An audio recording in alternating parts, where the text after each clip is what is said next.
Bien, jóvenes, este día vamos a ver lo que son dos puntos bien importantes, aunque la presentación tiene tres puntos, ¿verdad? Tenemos los iones, configuración electrónica y enlaces químicos. Bien, lo que compete a lo que son las propiedades de la tabla periódica que estamos estudiando son las primeras dos. Vamos a comenzar pues con lo que son los iones, ¿sí? Y pues debemos recordar que al inicio, cuando estuvimos viendo la teoría atómica, en una presentación vimos que Michael Faraday, ¿verdad? Había hecho un su experimento tipo electrólisis, donde tenía un ánodo y un cátodo como postes, ¿verdad? Positivos y negativos, y nos dimos cuenta que las cargas negativas que se iban para el poste positivo los íbamos a llamar aniones, y las cargas positivas que se iban al poste negativo los íbamos a llamar cationes. Ok, entonces, ¿qué es un ion? ¿Verdad? Para que recordemos y para que hoy quede bien claro lo que es un ion. Bueno, los iones van a ser, fíjate bien, átomos, van a ser o moléculas que están cargadas eléctricamente. Debemos recordar esto, cuando vimos la historia del átomo y vimos lo que eran los modelos atómicos, hasta Rutherford, vimos Joseph Thomson, vimos Rutherford, vimos también lo que era el modelo de Neil Bohr, eh, y vimos también lo que era el modelo cuántico de Rödinger, Edwin Rödinger. Pero hasta el modelo de Rödinger nos damos cuenta que los demás, bueno, cada uno de ellos pues tenía una corrección que le iba haciendo al otro. ¿Sí? Um, Nos dimos cuenta de que en el caso de los orbitales, de los electrones, no es que estén girando alrededor de un núcleo como un sistema solar, porque hasta el momento, antes de Rödinger, se manejaba una idea así, y Neil Bohr comenzó a dar forma a una nueva idea. Entonces, ¿por qué los modelos atómicos anteriores no son correctos? Aunque sí dieron importantes avances. Porque el electrón y las partículas no se mantienen, ¿verdad? Orbitando con una fuerza gravitatoria, porque no son planetas. Las fuerzas gravitatorias, en las fuerzas gravitatorias vamos a ver fuerzas magnéticas.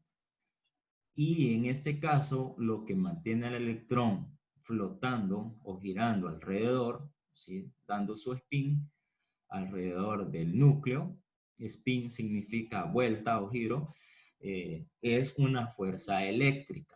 O sea que estamos hablando de cargas eléctricas. En el año pasado, pues vimos lo que era Coulomb, las leyes de Coulomb. Más o menos, pues vendría a ser ese tipo de fuerzas, fuerzas eléctricas, cargas eléctricas. Entonces, esas cargas, pues, son iones. Esas átomos o partículas cargadas las vamos a llamar iones. Y existen dos tipos.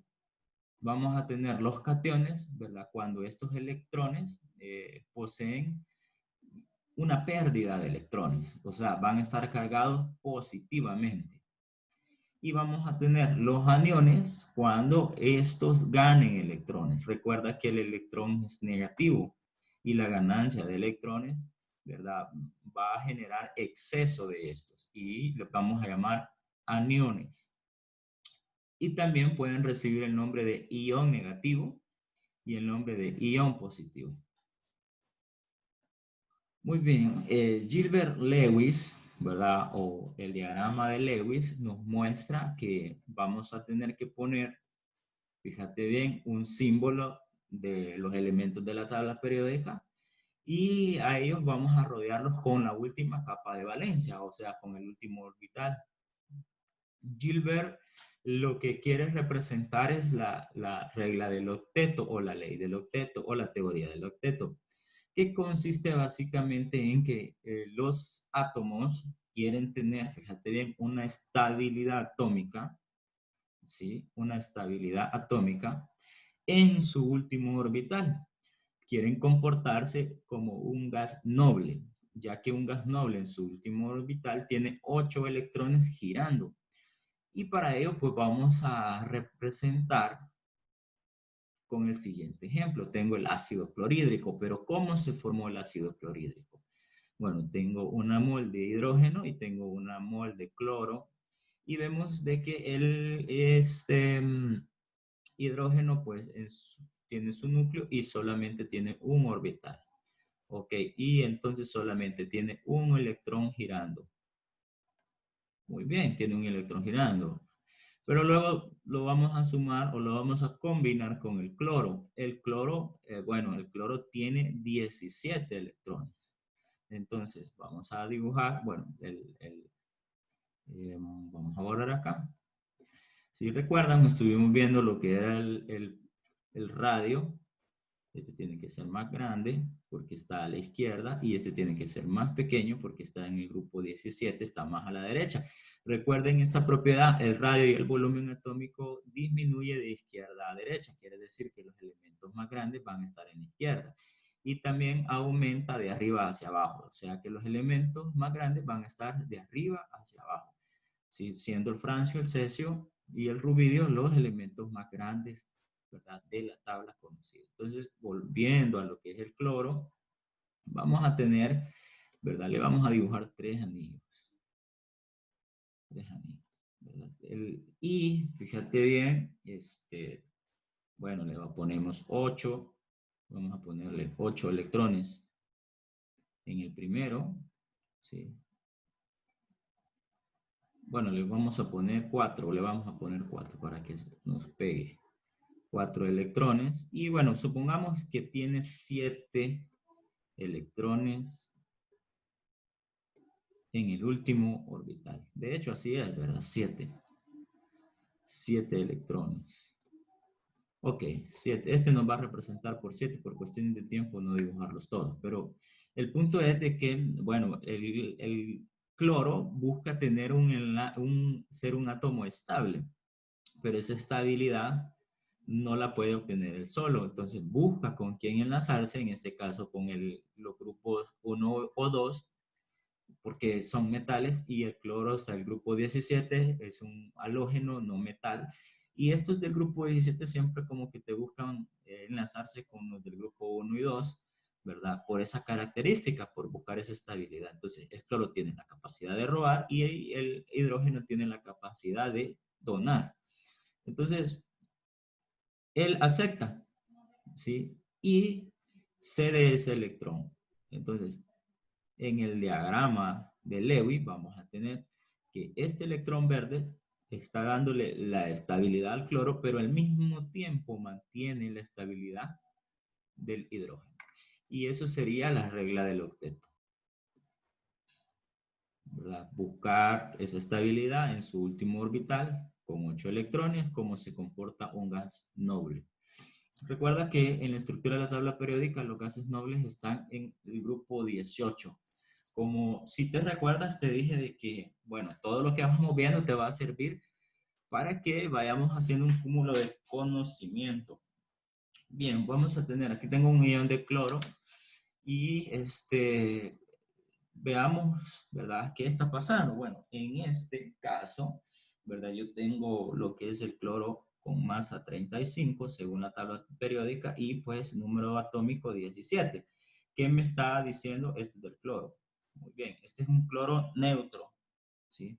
Tal como aparece en la tabla periódica. Entonces vamos a tener protones igual a 17, electrones igual a 17 y neutrones pues igual a lo que es 18 neutrones. Ok, este es un átomo neutro de cloro, pero si yo quiero, ¿verdad? Que si te fijas en esta última orbital, según Neil Bohr, si te recuerdas, él planteaba este modelo donde habla de los niveles de energía. Este sería N1, N2 y N3. Ok, donde la órbita más lejos del núcleo es la que posee menos energía y la órbita que está más cerca del núcleo es la que posee más energía. Entonces, Fíjate bien, es más difícil, fíjate bien, quitar un electrón de una órbita cercana, ¿verdad? Aquí vamos a necesitar la energía de ionización, que es otra propiedad de la tabla periódica, que acá, para quitar un electrón, ¿sí? En el caso del hidrógeno, porque solo tenía un orbital, pero el cloro tiene la suficiente energía de ionización para quitar ese electrón de ese único orbital. En este caso, el cloro, ¿verdad? Tiene 3 anillos y si te fijas, hay un espacio. En ese espacio, ¿verdad? Es donde se necesita colocar un octavo electrón para tener la estabilidad y comportarse como un gas noble. Ahora, hagamos este ion de cloro, ¿sí? ¿Qué significaría eso? Eso significaría que nosotros tendríamos que tener, por ejemplo, 35, 17. Si me están pidiendo que construya un ion de cloro, entonces, como los iones son cargas negativas, yo le voy a poner al cloro, le voy a poner una carga negativa aquí arriba. Y bueno, voy a tener, fíjate bien, ahora que ya obtuve ese electrón, tengo 8 electrones en la última capa, voy a tener protones 17, electrones 18, porque ya se sumó uno más, y neutrones 18. Ok, entonces este ion de cloro, ¿sí? Se va a llamar anión cloruro. Anión cloruro. Muy bien, puedo hacerlo también cation, ¿sí? Este quedó, fíjate bien, si le quito uno, entonces supongamos que ya no tiene 17, sino que tiene 16, porque le hemos quitado uno, entonces este sería, ¿verdad? Sí, cation cloruro.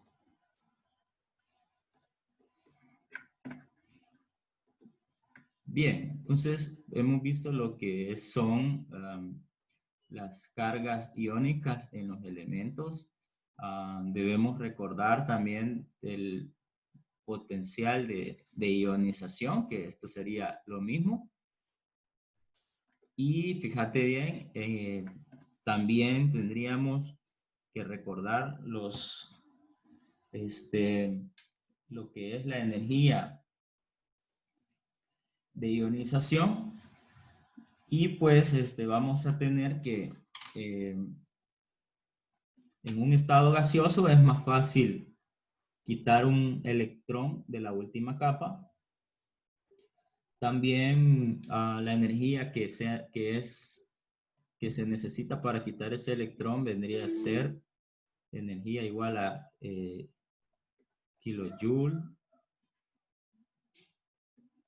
kilojoules sobre el mol. Esa sería la energía necesaria para remover un electrón.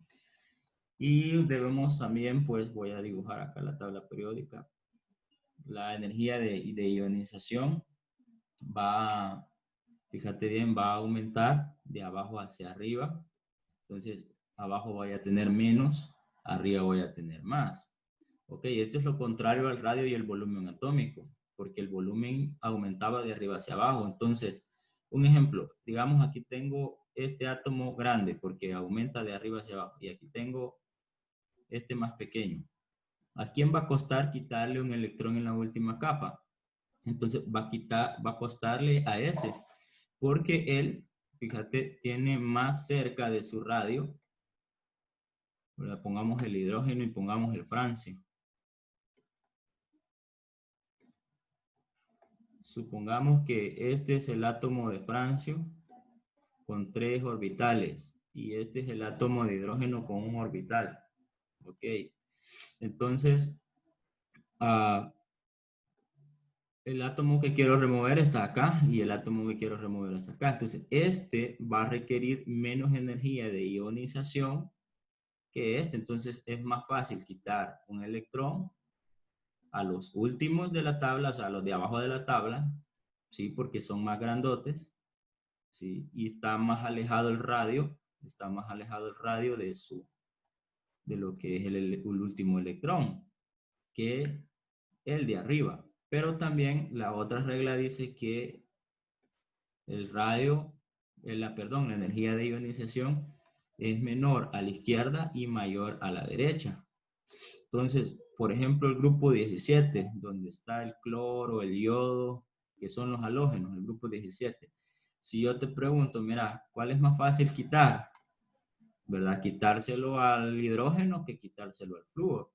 Entonces, como este es aún más pequeño, vamos a hacer ese punto ahí de que aún es más pequeño el átomo de flúor, entonces va a costar quitarle más al flúor que al mismo hidrógeno.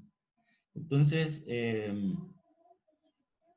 vamos a ver que es inverso al radio y entre más cerca esté el átomo, la última capa de valencia de su núcleo, más difícil va a ser. Fíjate bien, a medida que también aumente el número cuántico, ¿sí? La energía de ionización disminuye. El número cuántico va a ser 1, 2, 3, 4, 5, 6, 7. Recordad que hay 7 periodos. Esto va a ser el número cuántico y con esto lo vamos a utilizar para la configuración electrónica. Y fíjate bien, es necesario pues que vayamos, ¿verdad? Aprendiéndonos estas partes porque en la otra propiedad que vamos a ver a continuación, pues nos va a servir. Ok, eso es para concluir este tema de lo que es ionización, ¿verdad? Que es un ion y pues lo que es la propiedad química de ionización dentro de la tabla periódica.